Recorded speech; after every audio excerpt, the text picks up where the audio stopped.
Hello, it's Amelia here from Undercover Architect. In this episode, I'm going to be sharing why giving your style or aesthetic a name can actually be limiting what is possible for your home and how you communicate what you want with the people you need to help you realize it and bring that dream to life. So let's dive in. Okay, so this episode, this is one I've been wanting to talk about for a while, but again, I am super nervous, okay?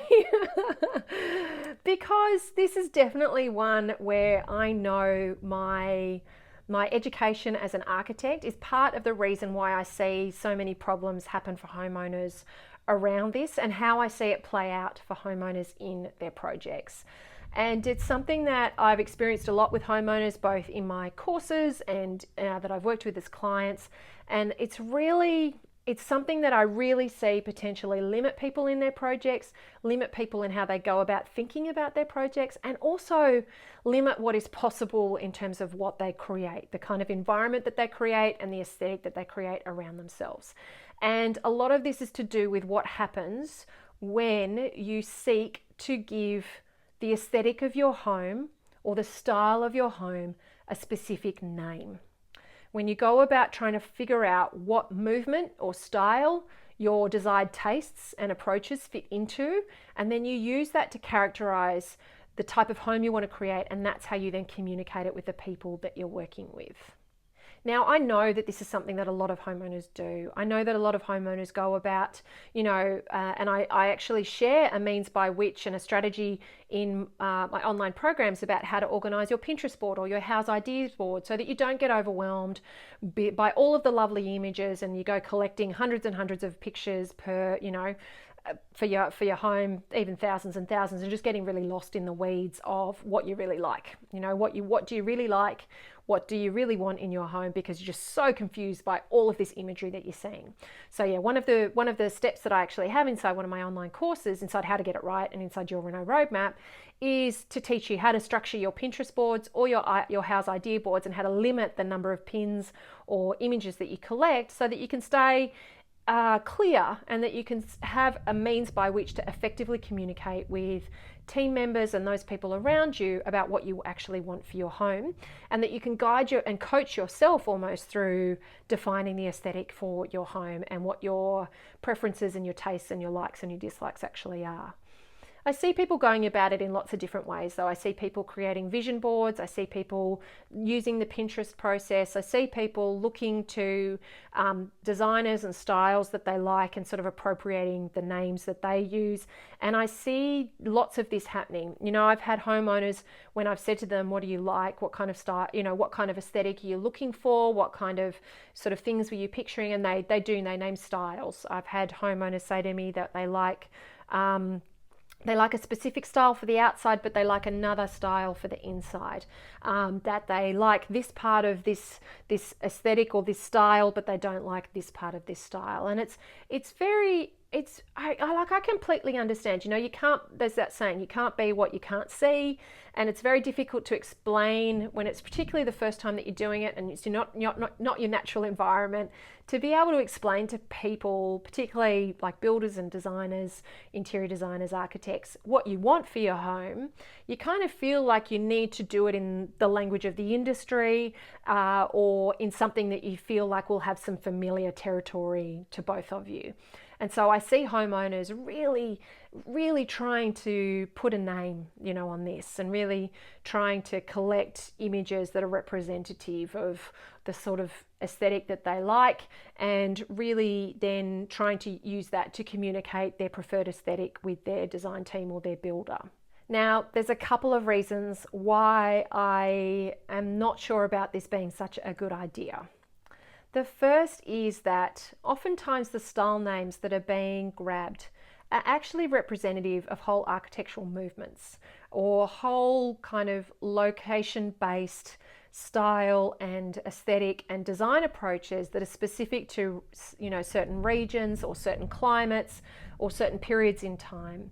And the thing is that for me, what is really tricky is that, for example, somebody might say to me, I like a French provincial interior. I really like this French provincial style because they've seen that, sort of in the magazines, that's the way it's been described, that's the images that they've gravitated towards, and that's what they've sort of come to associate with the things that they're regularly seeing that they like. And so they start to use that name. And so me as an architect, with the extensive education that I've had around architectural history, particularly as part of my degree, is that I hear French provincial and I see a particular movement in time, I see particular specific architects, I see specific reasons for why that was occurring, and it's not necessarily associated with maybe the colours and the materials and the fabrics and the types of furnishings that this person is specifically attracted to, but it's to do with all the motivations for why that style existed in the first place. And so it can become like a point for a designer who's not necessarily used to this, or a homeowner that's not used to understanding that what the style actually represents. There's an immediate communication mismatch happening for people when they bring together a set of, sort of, this is what I like, and this is what I'm calling it, and this is what the designer is hearing, and this is what the designer is making that mean. And so it's very tricky. The other thing that I see happen is that people are doing that thing of grabbing all those images of the things that they like, and they're calling it a particular style, but the images that they're showing aren't actually representative of that style. They might be little vignettes, but they're inside larger homes or built experiences that aren't actually of that style or of that era. And so, for example, I've seen homeowners say that they call that a coastal home. They like that particular style and it's coastal, but it's a Queenslander home, or it's a mid-century modern home. They've just grabbed a particular vignette or a particular room or a particular window seat or a particular hallway, and they've called it that style. It's part of that kind of vision of aesthetic for their home, but it's not actually that style at all. It sits inside a much sort of, a much bigger reference point. Now, I am all for you using photographs to explain what you want for your home to the people that you're working with. I think that they're really fantastic communication tools and really useful to get you and your design team on the same page for what you're seeking. But I think that the name that you're trying to label it with, honestly, is just for you. I don't think that it can necessarily be an effective means of communication with design professionals about what you want. And I especially don't think it can be an effective piece of communication if you're working directly with a builder and their design team, because oftentimes they'll be draftspeople and those types of things who haven't had history education about specific architectural movements, and they may have a personal interest in it, but it's not something they necessarily are taught as part of their training. And so if you bring to them a particular style or aesthetic name, that's not necessarily going to communicate to them what you actually want for your home. And so you're much better served by bringing together images, bringing together much more descriptive terms of how the spaces need to feel, the functions, the materiality, the colors, the textures, those types of things, rather than trying to name it with a style. One of the other dangers that I've seen around this desire to give an aesthetic a name and a style sort of name particularly is what that can then do to the authenticity of the way a person goes about creating their home. It can become, like when you look at a lot of these movements, coastal, plantation, Hamptons, French provincial, what else is there? I've had somebody ask for a classic American, ranch, industrial, Scandi. All of these movements, they actually have a design methodology behind them. It's not just about a finishes, furnishings, features application, which is often what you're looking at when you're pulling the imagery together. You're looking at a room and you're going, oh, I like those colors. I like the detailing of the ceiling. For example, with Hamptons, it'll be that you like the weatherboards, you like the dormers, you like the way the porch works, you like the colors, you like the fresh sort of, the shiplap lining, the particular sort of coastal interior that it might have that's, very much of the Hampton style, the blues and the whites, that type of thing, that and the natural materials like that. All of that stuff that's about finishes and furnishings and styling and application is not what is actually described by the name of that design movement. that design movement name of, say, Hamptons or industrial or Scandi or French provincial will describe a whole nother raft of design methodologies that might have been about what was structurally possible at the time, what was climatically suitable, what was location specific, what was available in trades and materials when that movement took off. There's a whole heap of other information that comes behind. So if you're bringing that style name and you're trying to apply it in a finisher's sense to any type of home design, what I find is that you'll create a veneer that isn't necessarily an authentic representation of that style itself. That may be totally okay with you, but oftentimes I find that actually disappoints people. They'll be taking a very basic, they'll be basically taking, for example, like a bungalow brick home, and they want it to be a Hamptons home, and so they go about cladding it, or putting dormers in the window, in the roof, or and they'll be applied dormers. They won't be dormers with anything behind them. They'll be almost like Dutch gables, which is just basically a gable in the roof with a clad facade on it. They'll add porches on, they'll add timber detailing, they'll paint it a specific colour, but you walk inside and it's still the brick bungalow. And there's something that happens as a mismatch for people, and it can be really challenging and very difficult to get that really authentic experience of that design style that you fell so in love with when you were looking at these images. And so I'd really encourage you, when you do start to see these styles and these names, to do a little bit more research on what was actually going on at the time that movement was created. Where did that movement come from? How did that movement get its name? Where was it located? What was the climate of where it was located? Is that climate similar to your climate? Or are you going to be trying to create a coastal home in the mountains behind Victoria? Think about how these things are going to have suitability and adaptability for where you are.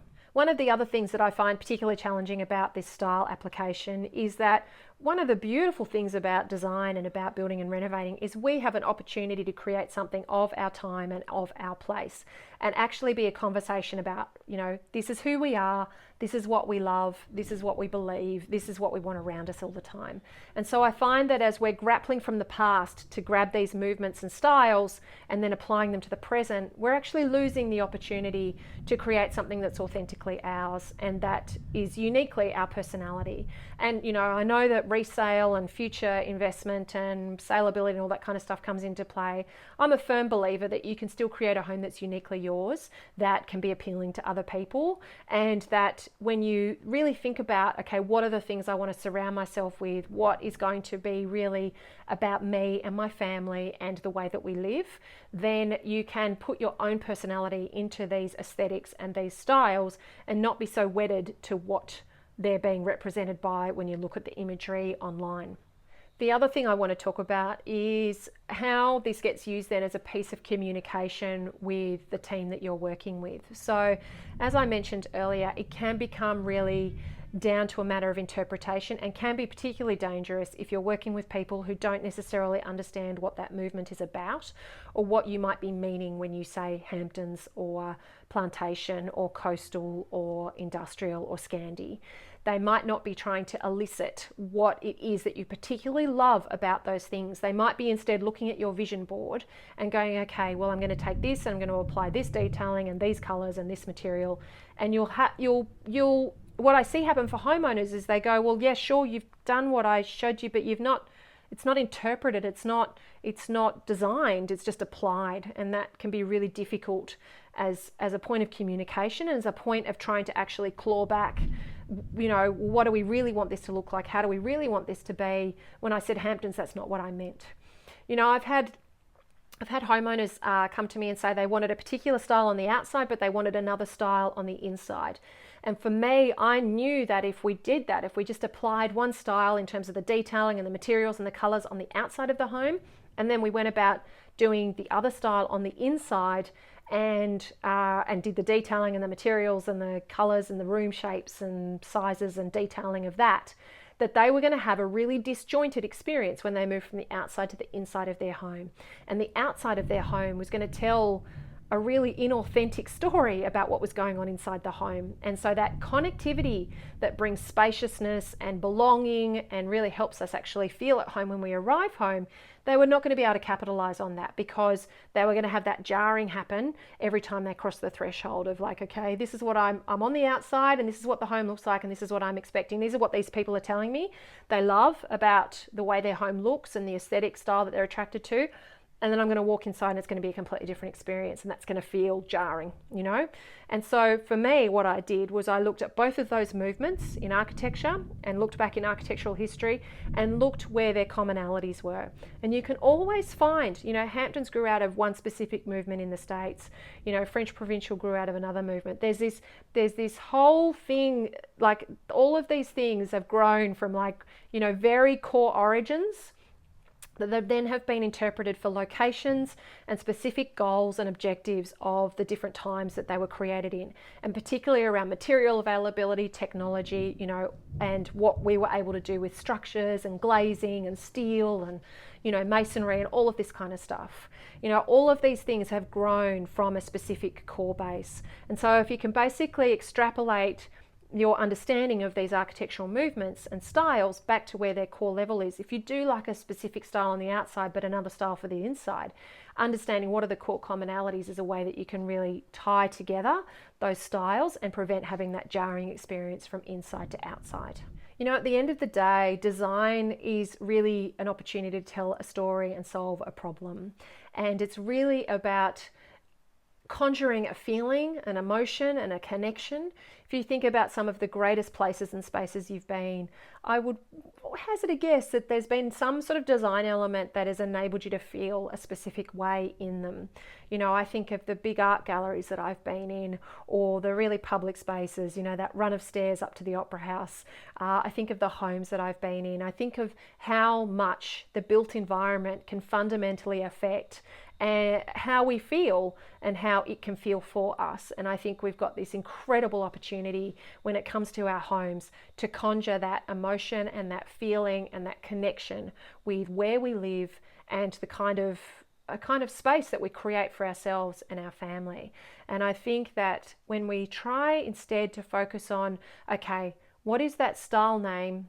Why am I drawn to that? What is it about that style name and what I'm seeing, these images that I'm drawn to that I believe represent this style? What am I actually feeling when I look in those images? What am I attracted to? What feeling am I ambitious for in my own home?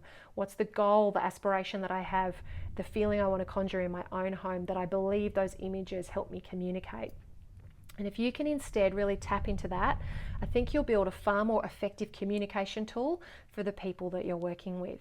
You know, it might be that these batten screens and, you know, this timber filigree detailing that we see in plantation and Queenslander homes is about, we love this sense of screening and, you know, the dappled light that comes through and the dappled view of the landscape outside, the softness of the breezes and the softness of that experience, the privacy that it might give us with still the ability to see beyond. We might like the fact that it adds a layer of detail and prettiness to our house that we really, you know, love. It might be even that we remember very fondly a home from our childhood that had that detailing, and, you know, we want to be reminded of that experience every time we look at our own home.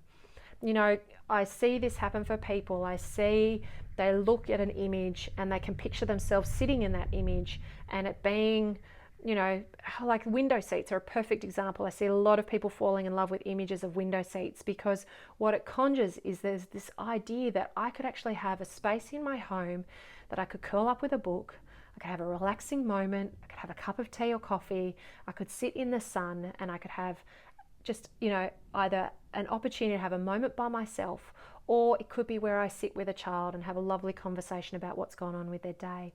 Or it could be where my kids could curl up with a book and really encourage a love of reading and a love of, you know, sitting and being in the home, where they're not inside their rooms, they're not on a piece of technology, but they're just enjoying being in a space like that. You know, it's a cozy space where you can feel like you're part of things, but you're still pulled away enough that you can focus on what you're doing without feeling too distracted. So, you know, really think about, okay, what am I looking at with these images? I'm looking at this veranda. What does that veranda tell me about how I want to feel in my home? I've had a client once. She and her husband really disagreed on a veranda space. She really wanted a veranda space at the front of her house. He didn't really want one. And for her, it was, something that she kept sort of seeing in imagery that she really loved. When we really dug, it was because the house that she'd grown up in, it had a veranda. And it's where, she and her siblings would play. They would feel connected to outside, but they were close enough to the kitchen that their mum could sort of be cooking dinner and keeping an eye on things. And they felt like they were close enough to the action to be able to, feel like they had some independence and they could play, but they weren't far enough away from their mum to not feel safe. And so, I find more and more that I talk to people, the images that they're falling in love with, they have attachments to them for a whole heap of reasons that aren't just about it being a specific style or aesthetic. It will be that it feels elegant and classical to them. It will be that they've got traditional values about their lives generally, and so it feels like the home has a tradition and a history about it when they bring that detailing into their house. It will be because they love coastal locations, they love being by the beach, and creating a coastal home wherever they are brings that feeling of lifestyle from the beach into their home and where they are now. There's just so many layers to these things, and I'd really encourage you, rather than just looking at an assemblage of images and trying to appropriate a style name to it, that you really dig deeper and question, what is it about these images that I'm really attracted to? How am I feeling when I look at these images, and how can I communicate the desire for that feeling to the people that I'm going to be working with? This is the thing, the best briefs I've received, they actually describe a feeling. They describe how somebody doesn't want to feel as much as how they describe someone does want to feel. And that then starts to tell me, how do we need to connect rooms together? How do we need to connect those rooms with outside? What kind of quality of light do we need to bring into the spaces? How big do the rooms need to be? How tall do they need to be? How do we need to move through the home? What do we need to see as soon as we walk in? What do we need to be able to see from the living spaces, from the bedrooms? All of those types of things start to come through in those conversations about feeling, and definitely about functionality. I see this time and time again play out really well for homeowners, and then that can start to layer on. When you work with an experienced professional, that can start to layer on ideas about materials. And of course, when you're showing images to a professional designer of the things that you like, they can then take those and interpret them into the feel and the functionality of your home. So it's not an applied veneer, it's not a two-dimensional finish on any kind of space, but it's actually something that has integrity and authenticity for the home that you're trying to create. There's this terminology in architecture that an architect named Venturi coined. It was the decorated shed versus the duck. And it was something that was happening a lot in architecture at the time, and it was earlier in the 1900s, and it was about buildings that basically were like anything that they were inside, and they were then the decorated shed. They had everything applied to them on the outside of them to make them look a specific way, but they were still pretty much a shed inside. And then there's the duck. There's the building that looks and is what it is. Basically, if you pick, they literally have like a duck-shaped building to illustrate this. And I think that our homes are somewhere as a happy medium between the two. At the end of the day, we have budget, structural realities, location realities, family realities, and all that type of stuff that will, to a point, dictate the types of spaces and rooms that we create in our home. And then we have our preferences for aesthetics and finishes and colours and furnishings and all those types of things. But rather than it being applied like a decorated shed, I really encourage you, as I said, to dig deeper into what the name that you're giving this style actually means. Where does it come from? What is the architectural history behind it? And how can you interpret that design movement into the choices that you're making for your home, so that you can create a home that's actually integrally, authentically of that movement, or at least has the emotion and the energy of that movement in it, so that there's some level of feeling and function that comes from the application of that movement, it not just being about the finishes that you're applying. So by all means, go ahead, create that Pinterest board, create that vision board, think about the style names that you like and that you're drawn to, and then start to do some research. Really dig deeper. What do those style names mean? Where are the locations that they were used? What part of history did they sit in? Why were they created? Why did they develop? And what were they about? What materials, what choices, what trades, what spaces, what connection between indoors and outdoors, what climate protection or climate invitation were they about creating, and what kind of lifestyle were they about creating for the family members and the homeowners that lived in them. And you'll be really surprised. You can uncover some fantastic findings as part of researching the names and the movements behind these aesthetic titles that you're giving things.